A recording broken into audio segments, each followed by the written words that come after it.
ভারতবর্ষ মানে কোনো আর্ট পেপারে আঁকা জল রঙের মানচিত্র নয়। ভারতবর্ষ মানে শুধু হর্ষবর্ধন কিংবা বাবরের বিজয় বার্তা নয়। ভারতবর্ষ মানে বিজয় সিংহের সিংহল জয়ের ফ্যাসিস্ট গৌরব গাথা নয়। ভারতবর্ষ মানে শুধুই মীনাক্ষীপুরম কিংবা জামা মসজিদ নয়। ভারতবর্ষ মানে নেহেরুজির বংশানুবৃত্তি কিংবা জিন্না সাহেবের অলিখিত শ্বেতপত্র নয়। আমার, তোমার, শব্দের, সঙ্গীতের, জীবনের, আকাশের, মাটির। আমাদের প্রাইমারি স্কুলে কলু খাঁ সাহেব সাদা দাড়ি, মাথায় ফেজ ড্রিল করাতেন। ডান বা ডান বা সস্নেহ সতর্ক করতেন, বাবা সকল পা আর হাত মিলিয়ে ফেলো। কলু খাঁ সাহেবের গড়ির মাটিতে আজ ফেরেশতার হাসি ভারতবর্ষের চিরাগ হয়ে জ্বলছে।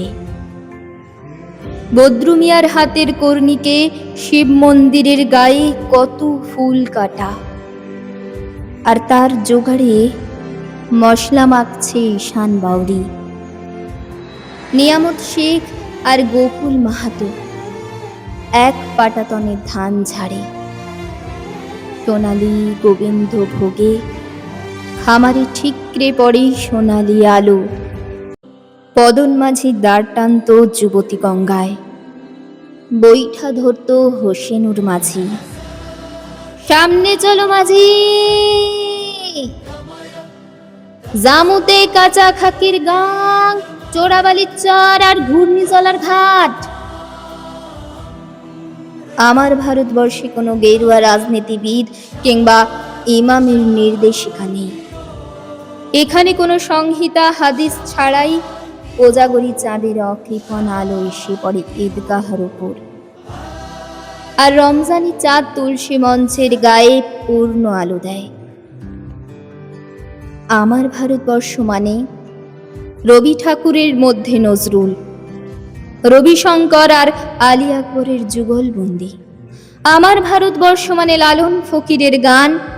আমার ভারতবর্ষে আমি শুনেছি মোহাম্মদ রফির সঙ্গে লতার ডুয়েট, দেখেছি পাল্লা দিয়ে আজহারের সঙ্গে শচীনের দৌড়। খেলার মাঠের প্রান্তে দাঁড়িয়ে শুনেছি নঈমুদ্দিনের তদারকি চিৎকার, বিজয়ন, শাকিল, কুলজিৎ, বাইচুং, মাঠটাকে আরো বড় করো। মাঠ দিন দিন ছোট হয়ে যাচ্ছে, মাঠটাকে আরো বড় করা দরকার। মাঠটাকে আরো অনেক অনেক অনেক বড় করা দরকার। আমাদের মাঠ দিন দিন ছোট হয়ে যাচ্ছে।